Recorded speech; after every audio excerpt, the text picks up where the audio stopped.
This is the second of not a long series, but a short series. We're talking about a journey of generosity. And the simple reason why is because a follower of Jesus, a disciple, we're trying to be like Jesus, to live like Jesus, to do what Jesus does. And generosity and being generous is central to who Jesus is who God is.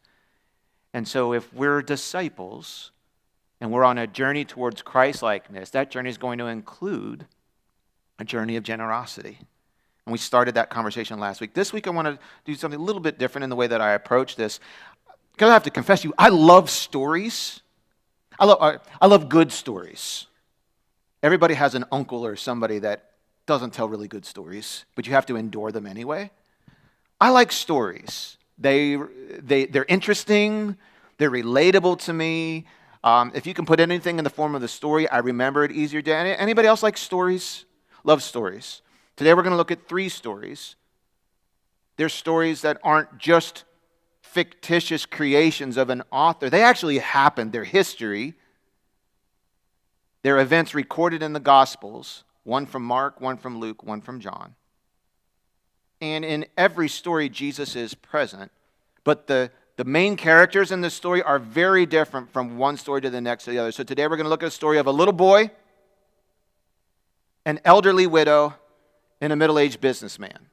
And yet all of them are singled out by the gospel writers for making some act of generosity that was really powerful and transformative. So we're just going to look at 3 short stories that tell us about generosity's power. First story takes place in the Gospel of John, chapter 6, which is really early in Jesus' ministry. He is just getting out of kind of the shadow of privacy, probably around the age of 30, and he senses in his heart that he knows it's time for him to begin the process of being crucified. Years before it happens, he's on this trajectory. You think about the degree of difficulty of Jesus' assignment. He came to earth for one reason and one reason only. He came to earth to die. But not just die in the old death. That would be an easier assignment. He had to die on a specific day, right? Yes or no? Come back to me. Okay. He had to die on a specific day. He had to die in a specific method, didn't he? He had to die by being hung on a tree, a specific day, a specific way. And the only way you could die by crucifixion was you had to be convicted of a crime, and he had to be convicted of a capital crime without committing a capital crime. You understand how difficult, and he predicted it in advance. He predicted the who, what, where, when, why, and how of his death. And he predicted he'd rise from the dead on a specific day at a specific time. And he did that too. No one in history has ever done that. So he starts his public ministry at the beginning of the Gospel of John. And the beginning of his ministry, is Jesus popular or unpopular? Popular. Thousands of people are leaving work, leaving their house, spending all day listening to this guy teach. That doesn't happen anymore. No teacher ever taught like Jesus. Thousands of people following him around to see what he did and to hear what he taught. Now, this story comes from the beginning of John chapter 6, when Jesus is at the height of his popularity in terms of numbers. By the end of the chapter, he'll be at a low point of his ministry by the end of Numbers, because at some point they didn't like the sermon. Sermon changed. John 6:66 says, from that point many of his disciples turned back and followed him no more. But this is not that part of the chapter. This is the height. So here we go. Jesus soon saw a huge crowd of people coming to look for him. This is John 6, verses 5 through 13. Now let me read this through the lens of someone who suffers from social anxiety disorder. Jesus soon saw a huge crowd of people coming to look for him. If I see a huge crowd of people coming towards me, I'm going to run the opposite way. Jesus opens up his arms and says, come. Right? He sees a huge crowd of people coming to look for him. Turning to what I believe is the best apostle in the whole Bible, turning to Philip. It's my first name for those of you who don't know me. He asked, where can we buy bread to feed all these people? Now, call back to last week. When Jesus asks people a question, is it because he doesn't know the answer? No. There's a different motive here. He says, he turns to Philip, where can we buy bread to feed all these people? He was testing Philip, for he already knew what he was going to do. That's a great sermon. Not for today, but for another day. Philip replied, even if we worked for months, we wouldn't have enough money to feed them. So Jesus recognizes there's a need. We need to feed these people. They've been out here all day. Most made a spontaneous trip out here, and they do not have lunch or dinner. They're getting hungry. They might have even been getting hangry. He also recognizes and knows the disciples in the treasury bag don't have enough money to meet the need. And thirdly, even if they had the money, there's no bakery anywhere that could, at the drop of a hat, have bread for 15,000 people. Okay? Then Andrew, which is my middle name, so I guess second favorite disciple. Then Andrew, Simon Peter's brother, spoke up. There's a young boy here with 5 barley loaves, which was the type of bread that the poor peasants made. So that's where we're understanding he's of humble background. He has 5 barley loaves and 2 fish. And we who read the story say, great. But in that day, here's what Andrew is saying. Well, I looked around for what we've got in terms of, I'm looking around for what resources we have to meet the need. And I'm looking in the bank account, and I've got 5 barley loaves and 2 fish. That's not enough to meet the need. He says, we've got something, but what good is that with this huge crowd? Now Jesus is like, good. I've got them right where I want to teach them.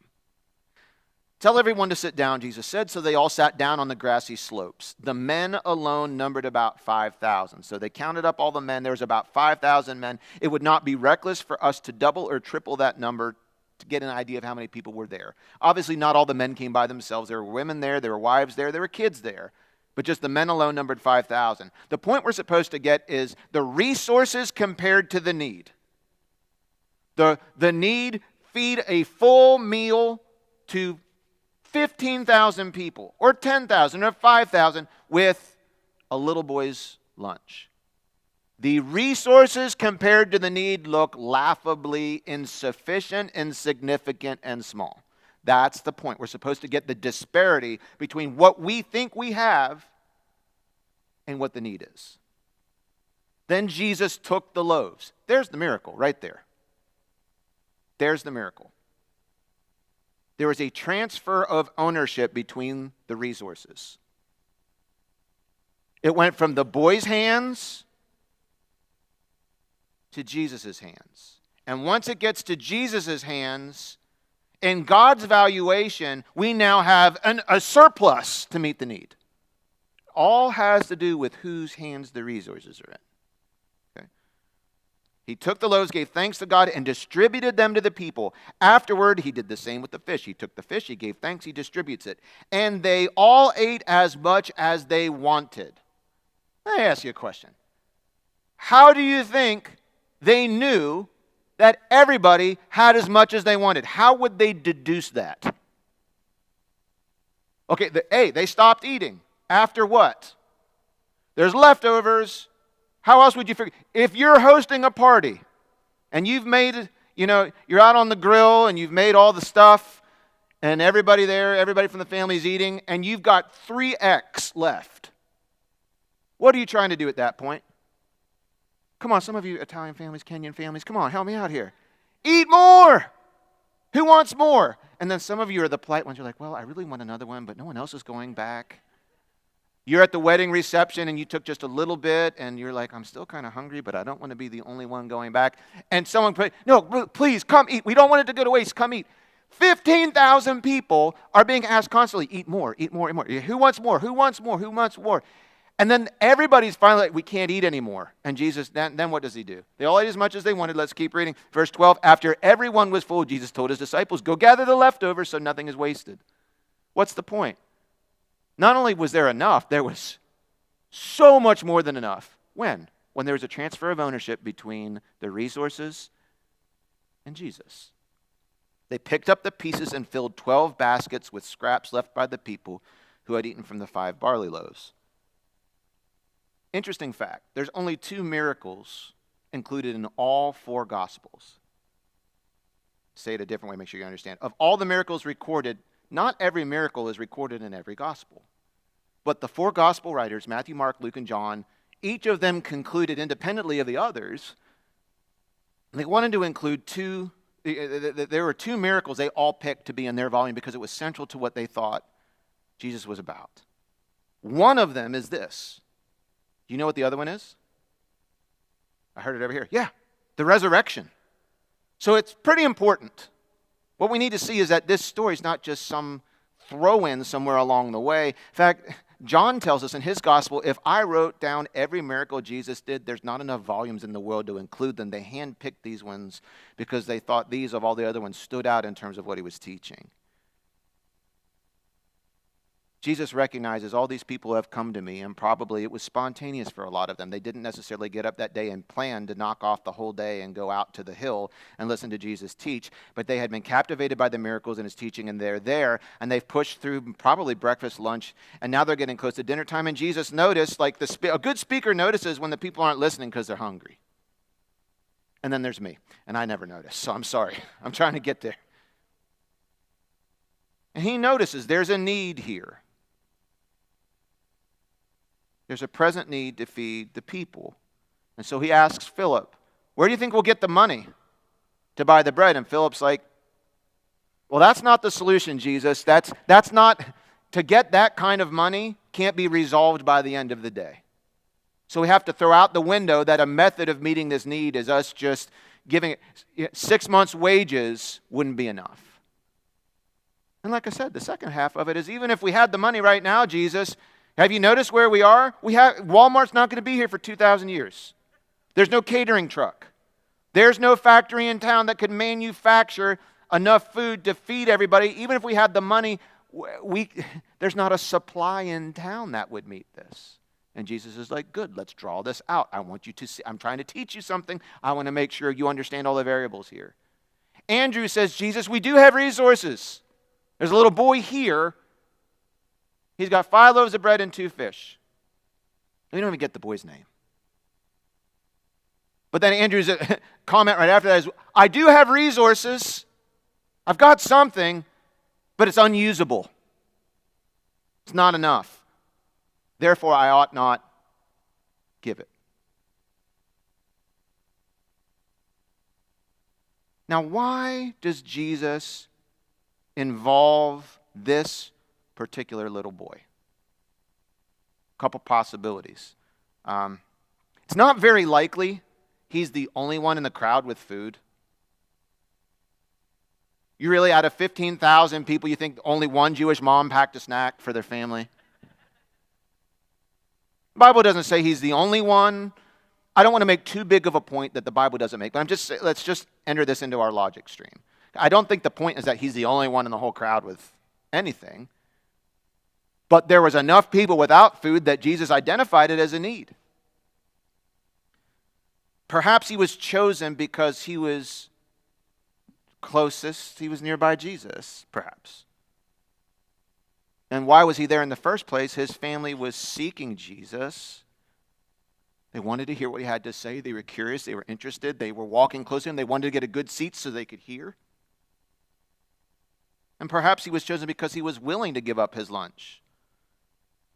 The only time, at least my boys are willing to give up their lunch, is when they would prefer a different lunch. Can I ask you another question? Did this little boy need the miracle? Think about it. What was the miracle? Want to feed everybody. Well, the little boy didn't need a meal. He had one. He was willing to put it in Jesus' hands so that he could feed other people, you see. He didn't need a miracle himself. He already had a meal. But because he was seeking God and willing to put what he had in God's hands, he was positioned to be woven into something bigger that God wanted to do. Jesus knew, he knew in advance, the Bible tells us, what he wanted to do. But he wanted to involve other people. He didn't even need raw materials. Think about this. Did Jesus need? Was he trying to David Copperfield his way into this? He's like, listen, I need some raw materials I can manipulate. Did Jesus need bread and fish in order to manifest food to feed everybody? No. Can I remind you who God is? How did he make everything we see? He spoke it. And if God can speak the universe into existence, you don't think he could speak a buffet into existence? You don't think he could have spoken into existence enough corned beef and cabbage for everybody to eat, or, falafel and hummus or whatever diet? He could have just snapped his fingers, clicked his heels, clapped his hands, or imagined it, and he could have manifested everything. He's not limited in his miracle strategy. He's choosing this because he's teaching us a lesson. He invites us to walk close to him and participate in something bigger he wants to do. He wants us, the body of Christ, to participate in his activity of taking care of the needs of others. Here's what Dave Guzik says. I love this quote. There wasn't much to work with. Laughable. The resources compared to the need, most of us in the same condition would say, I see the need, I really want to help, but my possible donation is so insignificant compared to the need, I'd be better off just not giving it. But not this little boy. He puts it in Jesus' hands. Because you see, in that little boy's hands, it was insignificant and it was laughable. In Jesus' hands, it was more than enough. You see, nothing about the fish and the loaves changed. The hands that held it changed. You see. Small things are not always contemptible. It all depends upon the hands in which those small things are. Here's my one application from this story. My resources seem inadequate until I put them in the hands of Jesus. What you have to give, when you compare it to a need you would like to be part of meeting, will oftentimes seem inadequate.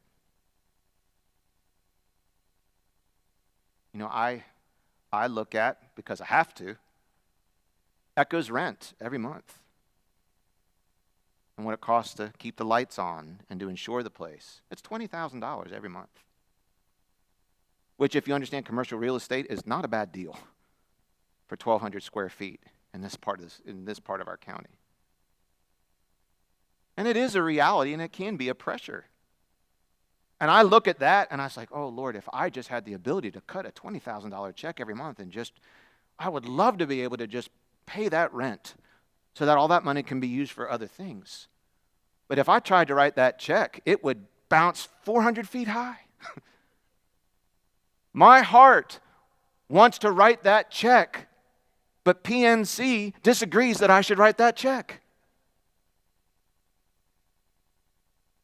But what can I give?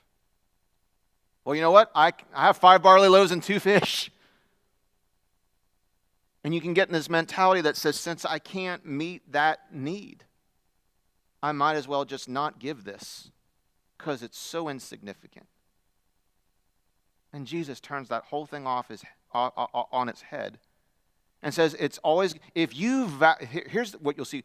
If our valuation of our dollars drives what we think giving is about, you'll always feel on the wrong end of it. God values our gifts differently than we do in a material world. Because in my hands, my tithe and my offerings seem insignificant compared to the need I'd like to meet. I would love to be able to write a check to cover all of our mission support every month. I had 5 missionaries call just this week. They've now given out our pastor's cell phone numbers to our missionaries. They track me down everywhere. All of them. Here's our needs. Here's the increase. Here's the expectations of extra money we need to raise. I want to say yes to all of them.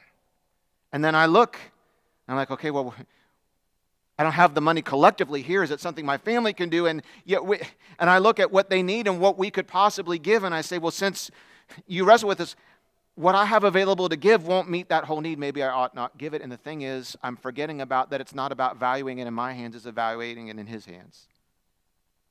Could you imagine what would happen in God's kingdom if we grabbed onto this and said, There are needs I want to be part of meeting. I want to help the poor. I want to help missionaries. I believe in my local church. I believe in our ministries. I believe in the team that God's assembled here. I want to be able to see these things grow and thrive.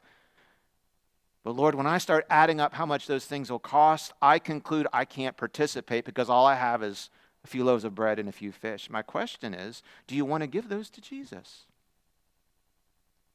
Yeah, in your hands, it's always going to be inadequate. But you put them in his hands, more than enough. How does he do it? Don't always know. He doesn't need our money.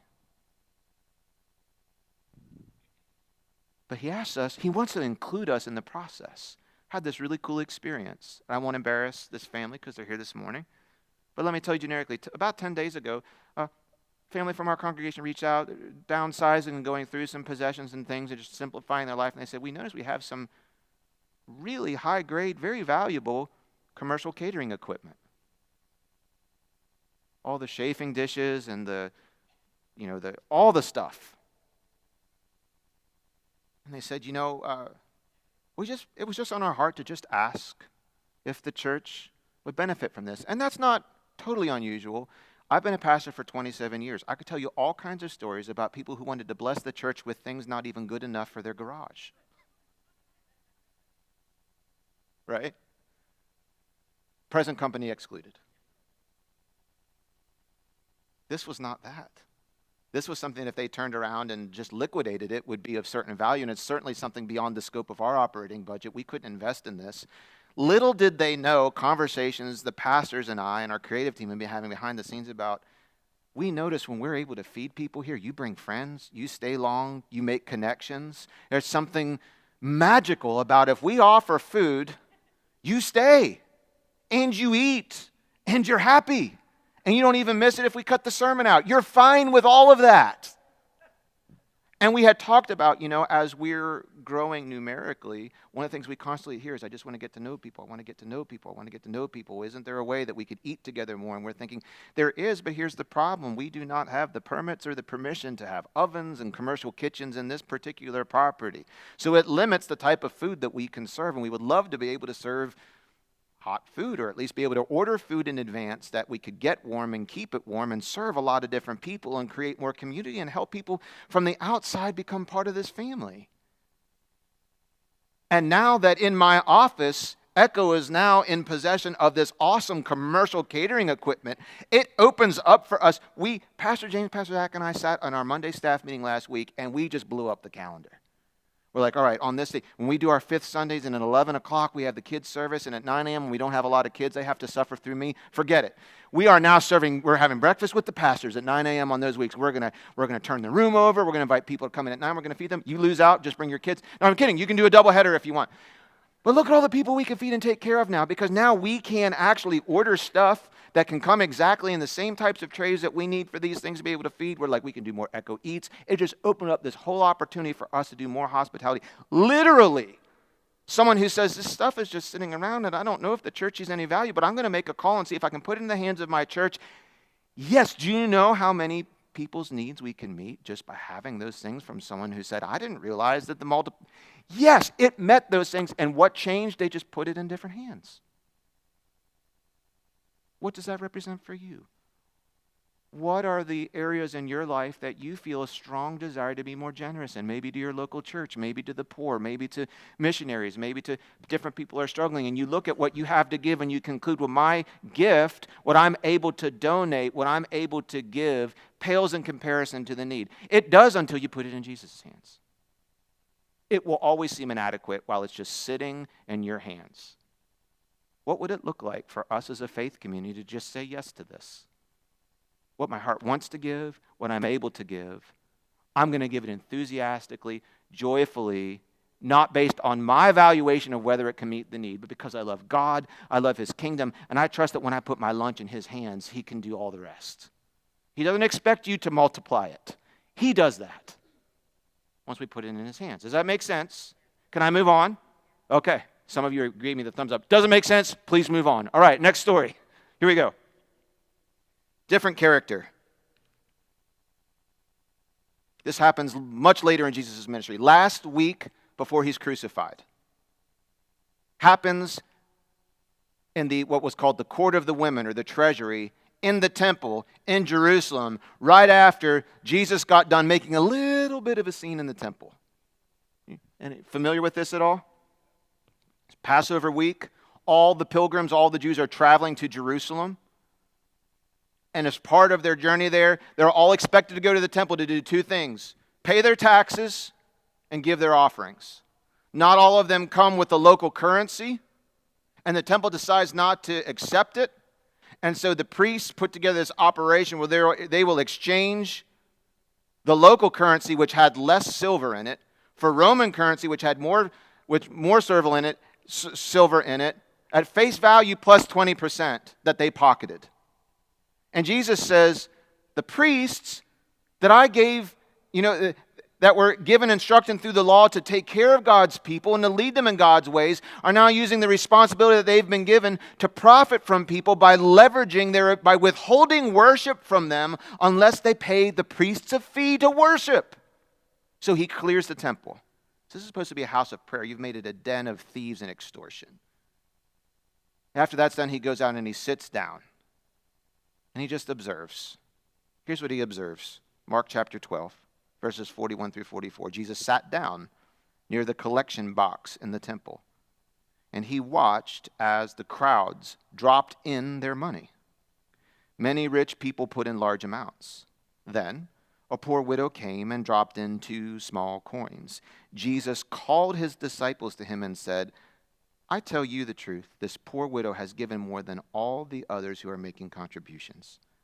For they gave a tiny part of their surplus, but she, poor as she is, has given everything she had to live on. The temple at this time was in the midst of an 8-year construction project. Happened during the reign of King Herod, which is why historically they called this version of the temple Herod's temple. It was one of the largest buildings in the world at that time. It stood at its peak 150 feet tall on the top of Mount Moriah. It occupied a footprint of 37 acres, which is equivalent to like 20 football fields. It was enormous. And if you know anything about construction, it was expensive. And the way they raised the money for this project was through taxes and donations. And so this is Passover, and as we said, everybody's coming. All Jews from all over the world were expected to return to the city to pay their taxes. And after they paid their taxes, which were required, they were also encouraged to give free will offerings. And that took place in the courtyard of the women, or called the treasury. We know from historical records and from archaeological finds that within this area there were 13 different collection boxes that were all built similarly. They were placed on the actual box itself was a beautiful piece of carpentry, and it stood, maybe waist high. And on top of it was a receptacle that was made out of precious metals. It looked kind of, if you imagined like an old megaphone, or if you think back to one of the real old school crank style phonographs, like an Edison record player with like that bell-shaped thing on the end. Imagine that thing tilted up this way. It looked like a trumpet-shaped receptacle. So when you dropped coins in it, it would make a clanging sound. The more coins and the heavier the coins, the louder it would be. The less coins and the fewer coins, the quieter it would be. And so you can understand now when Jesus is teaching about, earlier on about Pharisees who love to draw attention to their gifts. Or earlier in this chapter, we talked about Pharisees who love to devour the widows' houses and make a show of their giving in public. This is the audible and visual story he's describing. Wealthy people who could choose any one of the 13 boxes. Some of them were designated for certain projects, and others of them were general projects. But people would walk throughout this treasury. And if you wanted to make a big deal about your contributions, you'd hold the coins up real high, you'd drop a bunch of them, and when they made a big clanking sound, everybody would turn around and they would think, oh, what a wealthy person and generous person that must be. This is the scene into which Jesus sits and observes. And I do think it's interesting, the very beginning of this story where it says Jesus observed, Jesus noticed how people were giving. Now, we read that he was noticing how much they were giving. No, he was noticing how they were giving. He saw how much. But for a God if a God doesn't need our money, then the how much isn't what he primarily observes. He observes the how. If God needs our money, then how much matters. If God needs to raise $2 billion a year, then the amount that we give matters. If God starts with an operating deficit and needs us, then the how much matters. But since God doesn't need it, the how much is less important. It is the how that really, really matters. He observes the wealthy people noisily casting their coins into the donation boxes. Then he notices a poor widow. We've talked a lot about the economic vulnerability of widows in this day and age, haven't we? You know, this was a day and age where women weren't welcomed into the workforce, especially in the Jewish community. She would not have been an earner, and if she was past her ability to have children, she would not be desired by anybody. And after her husband died, she lost all economic provision. If she couldn't bear children, or maybe she didn't have any children, she had no ability for herself to be taken care of. She is probably, because she's elderly, she probably doesn't have her parents or in-laws to be able to live with. Every indication in this story is that she's at the bottom rung of the economic ladder, and all that she gets in terms of income would be whatever government distribution she got through the priests, and they're taking care of the widows and the orphans. And we've already learned that they much preferred to line their pockets with profit than get it to the poor. Jesus tells us her entire net worth is carried around in the palm of her hand. She has 2 coins. Some of your Bibles describe the coin a little more specifically. Do any of you have a translation that says something more specific than coin? She has 2 mites. Okay, it meant something different back then. Okay, she has 2 mites. Not termites, just 2 mites. 2. And Jesus observes the wealthy giving to draw attention to themselves. That's their motive. And then he talks about what it costs them. And what he's saying is a tiny part of their surplus. This is not their first fruit. It's not a tithe.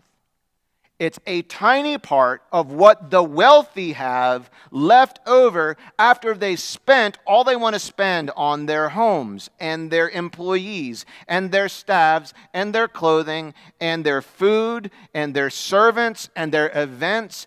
They have a tiny part of their surplus. So little, the indication is that even if it fell out of their pockets, they probably never would have noticed. To that individual giving, what Jesus is saying, to them, that offering cost them nothing. By contrast, the widow drops in not just one, but both coins. Now, here's what's jarring to me. Most of us don't carry much cash anymore. Suppose you have 2 $20 bills in your pocket, and you're coming home after the O's game, and there's somebody, just saying, could you please give me some money for some food, whatever the story is. And you decide there's something in your heart that says, I want to help. You got 2 $20 bills. Okay, we're not going to ask them for change. But you want to help. And what generosity, and this would be totally acceptable and normal. What would most of us think to do? I'll give them one, and I still have one if I need it. Nothing wrong with that. That's generous. It's not expected, not demanded, not required. She has 2 coins. Generosity to me would be like, well, man, she could give 50% of her net worth here and still at least have 1. She gives both. Think of it, it's probably the most beautiful sight that her eyes could experience is walking around this temple. And in her heart and the heart of many Jews, building of the temple was not just a construction project, it was a declaration of their worship. This was God's house. She gave all she had. And what do you think the sound was? It might not have even made a sound. It might have just gone down in there and been almost inaudible. You know what she's probably thinking? No one notices. This is very little. But you know who noticed? I just want you to know, Jesus notices our giving. I don't want to oversell or undersell that. I do want you to pay attention to what you feel when I remind you. Jesus notices our giving. And probably for many of us, that brings us great comfort. It takes pressure off of us. Listen, you might think what you give is insignificant and unnoticed, and in the grand scheme of things gets lost behind other donors who have buildings named after them, and this, that, and the other thing. I want you to know, Jesus notices what you give. But he notices how you give and why you give. And this is what Jesus says. You know what moved Jesus? Jesus doesn't even stop the woman to teach her a lesson. She is the lesson. She already knows. He pulls his disciples around because he's like, I know these guys well enough. They might see the same thing that I see, and they don't get the lesson at all. Guys, come here.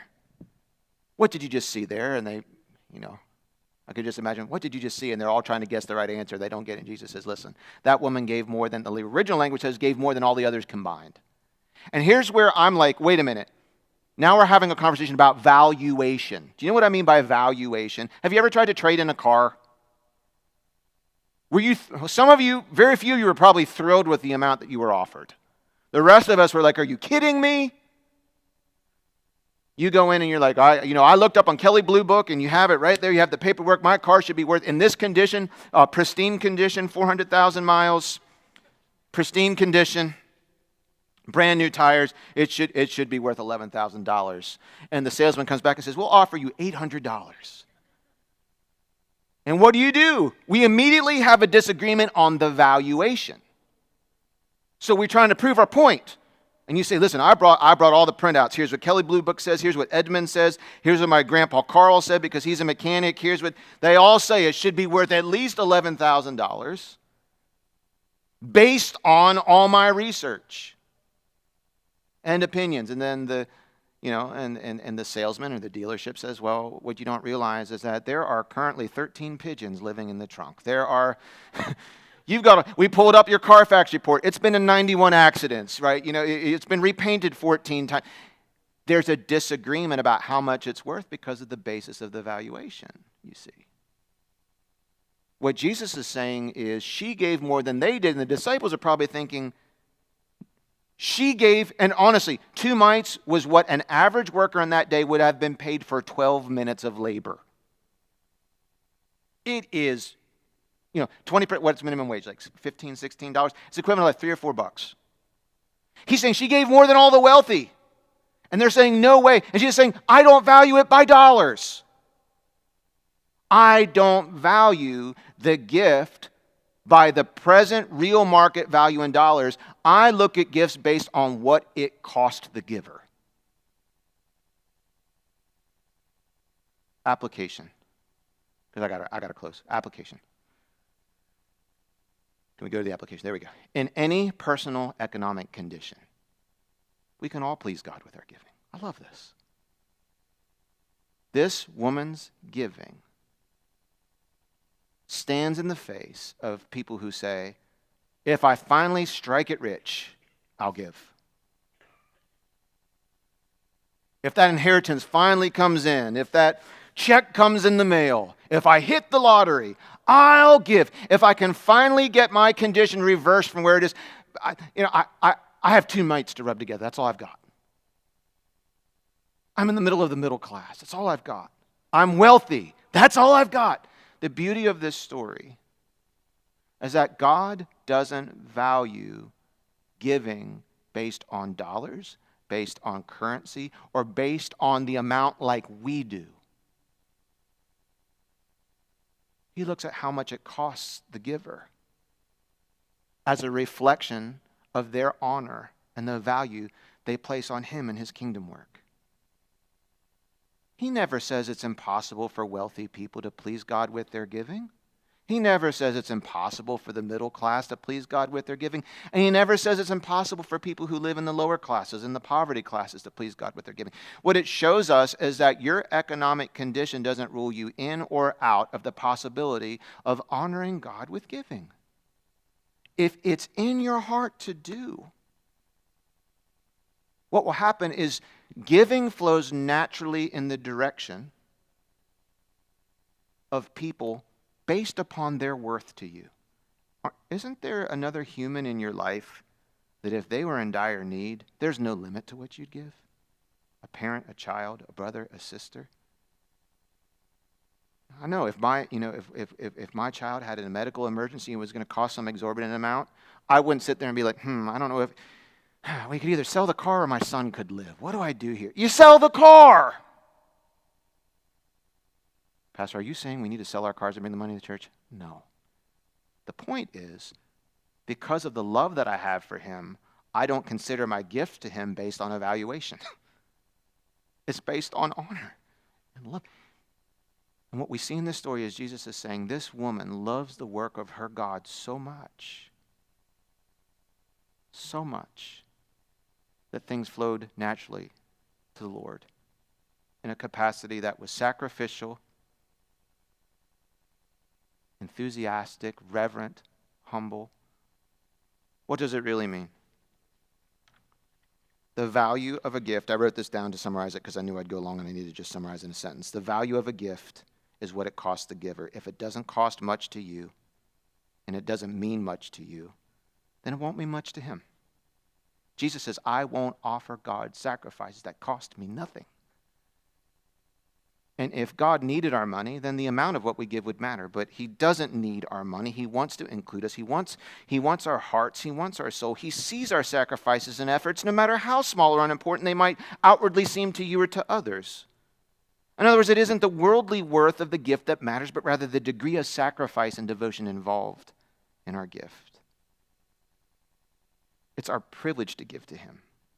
And we need to give because it's good for our hearts to give to a God that we love, not because we serve a desperate God who depends on our contributions. Where our heart is greater than the amount that we give. The degree of sacrifice and devotion exceeds the worldly worth or the value of the gift. And the spirit of giving always will exceed in God's eyes the real market value of any dollars that you give in the offering. What is in your heart to give? Who are you giving towards? And is that person worth enough in your heart for you to say, I will give? You realize when you give the first portion, for many of us it's 10%, for some of us that's too much, and so we give the first 1 or 3 or 5%. For others of us, we feel like that's too little to reflect what we want to give the Lord. We give the first 12, 13. When you give first, you realize that that's setting the whole rest of your budget one peg lower than it was in keeping God at the first. When you get used to, if you get used to giving God, you're saying the first 10% is sacred to you. When you go to choose anything else, you're not choosing based on the 100%, you're choosing based on the 90% because God's first. It's a choice that you make in your life. That's why proportional giving is such a useful way for us to grow in generosity, because it says, I'm not going to give God a tiny little bit of the surplus like the wealthy did. I'm going to give him first, and then I'll make decisions on where I live and what I wear and how much we travel or hobby or what we buy and how much we enjoy out of life. I'm going to make those decisions out of what remains after I've given God first. I'm not going to give him just out of the surplus, though it's okay, but I'm going to give him the first. That's what I give to the Lord. That's my giving out of worship. And what you find is that it helps you get to a place where you can learn to live with surplus. And then sometimes you give out of that too after you've already given there. But the bottom line is, this woman, the cost to her in giving that, she's saying, I'd rather have my little to nothing offering given to the work of the Lord than even know where my next meal is going to come from. That's just how much I love the Lord. She reflected her love for God through the lens of her economic condition. The rest of us would look like, man, if she dropped off the face of the earth tomorrow, the construction project would still go on. But in Jesus' eyes, it's like, this is a whole lot more than building a construction project. I notice, and she'll be rewarded for you. So how does it make your heart feel knowing that Jesus does notice your giving? Whether or not the pastor does or not, whether or not the IRS does or not, Jesus notices our giving. Does that bring great comfort to you? Or does that inspire you to want to see growth and change? Last story. Probably the most familiar of the three. I'll give you a hint. It's about a wee little man. Who is that? I can tell which ones of you grew up in kids' church growing up. You sang about Zacchaeus. He had a very lucrative job. He was a middle-aged, wealthy man. He was a chief tax collector. You need to know that under the Roman Empire, taxes were big business, and Jesus meets Zacchaeus a few days before he met the woman we just talked about. He's on the road to Jerusalem. He's going up to Jerusalem. He's passing through Jericho. Jericho was a very, very wealthy tax district, and here's what you need to know. The Roman Empire ruled all of Israel and Palestine, and they loved taxes. Tax collectors, then, were wealthy men who paid Rome for the privilege to collect taxes in certain localities. In other words, The Roman government said for X amount of dollars, you can buy the privilege of being the chief tax collector for this district. No one else can operate. We'll give you the privilege of collecting the taxes with our backing. We'll send to you the per capita amount of tax you need to collect, and you can upgrade that to any amount you want and keep the difference.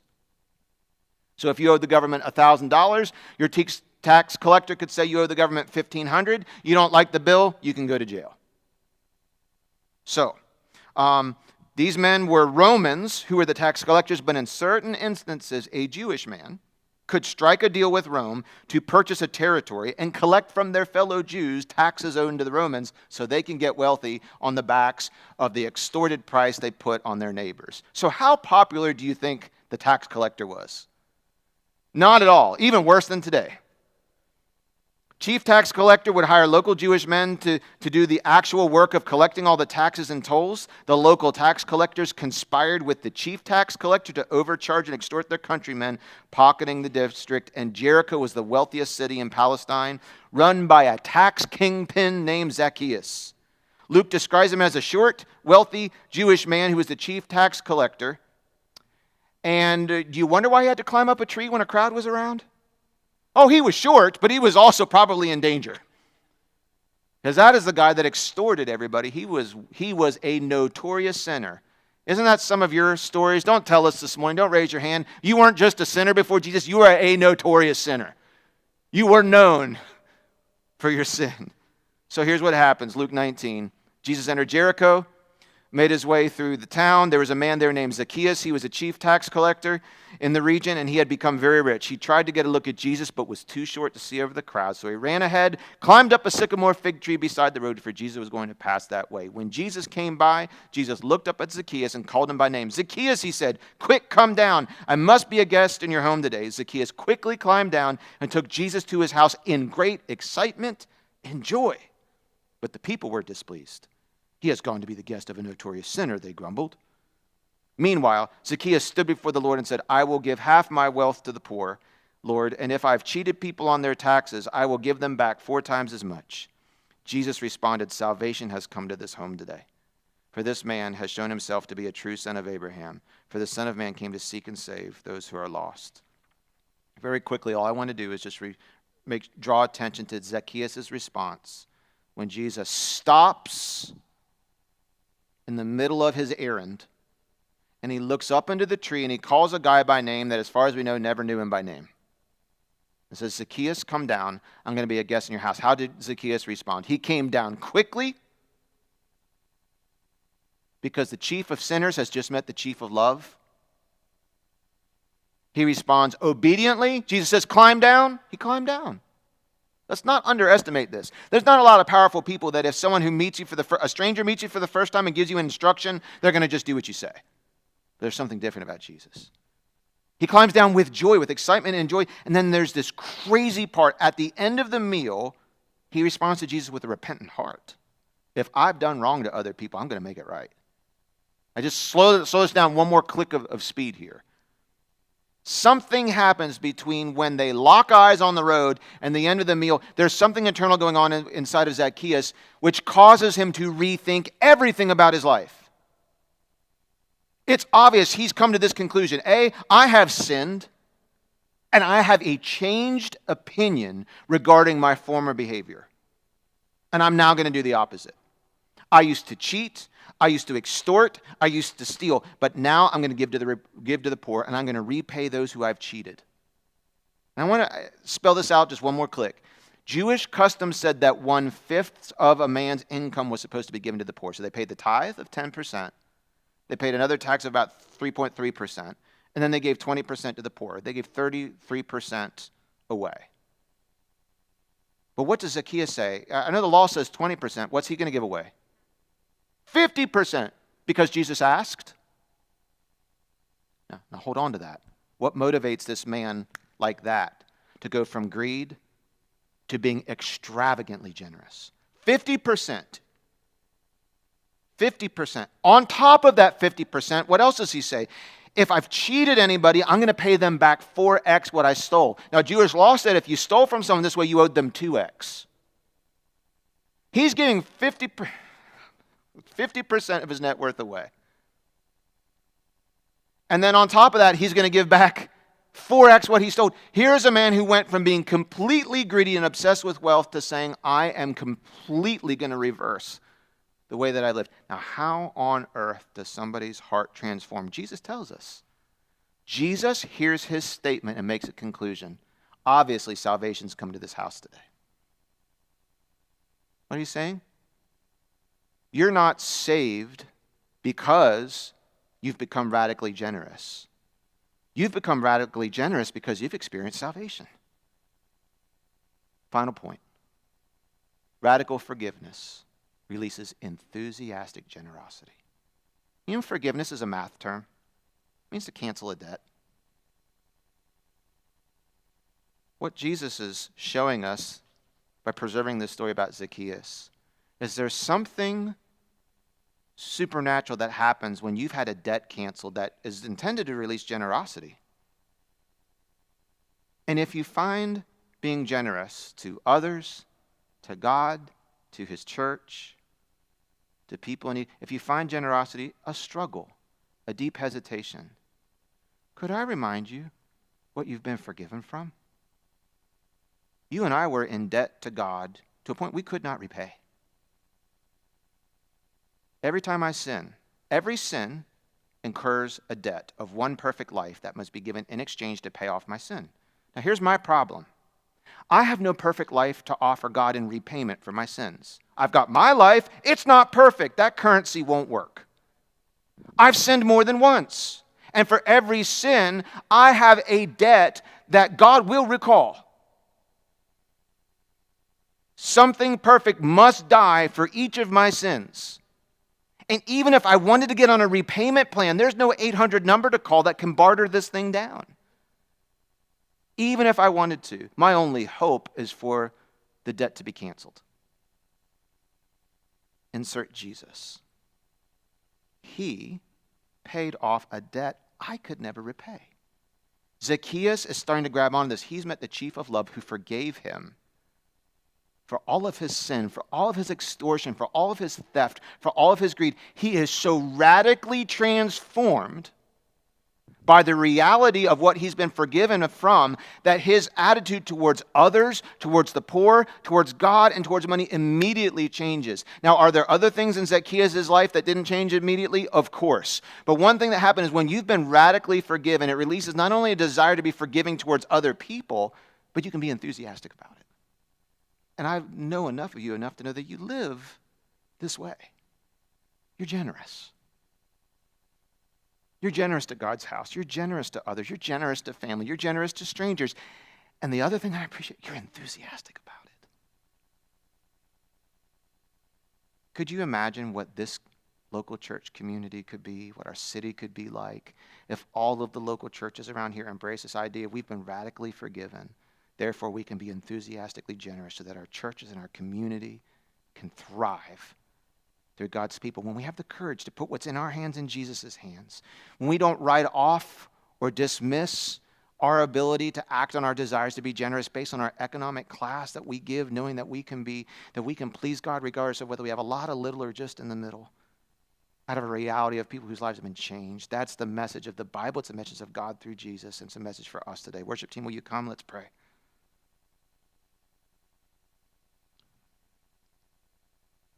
If you're in this moment and you recognize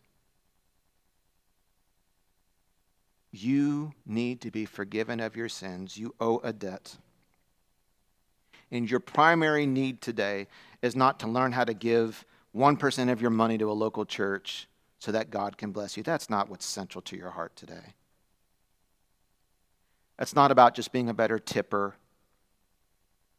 It's not about just being more active in giving to organizations of charity or being less stingy when it comes to helping those in need. Those are all mechanical things that even the wealthy understood in Jesus' day were socially looked highly upon, but doesn't necessarily mean that there's anything changing your heart. You can be generous without being a follower of Jesus. Generosity is not a uniquely Christian virtue. What's most important to God is your heart, not the how much you can give, your heart. Do you need to surrender control of your life to Jesus today so that you can have his presence living within you, that you have peace over your eternal security, that you can experience the transformation that Zacchaeus experienced when he recognized that the true treasure he had been seeking he had in Christ, and so he could divest himself of all earthly treasure, knowing that which mattered most was his forever? If you're ready to surrender your control of your life to Jesus today, all you need to do is pray a simple prayer expressing your belief in Christ, your belief of your need to be saved, that he can save you, that he'll save you if you ask, and your willingness to surrender control to his lordship. Join me in this prayer if that's you, if that's true of you. Jesus, I am a sinner. I need to be saved. So I receive your forgiveness. I invite your Spirit to come live inside of me, to begin the process of transforming and changing me so I can be just like Jesus. I surrender control of my life to you today, and I embrace with enthusiasm a life of following you. Thank you for saving me. Amen.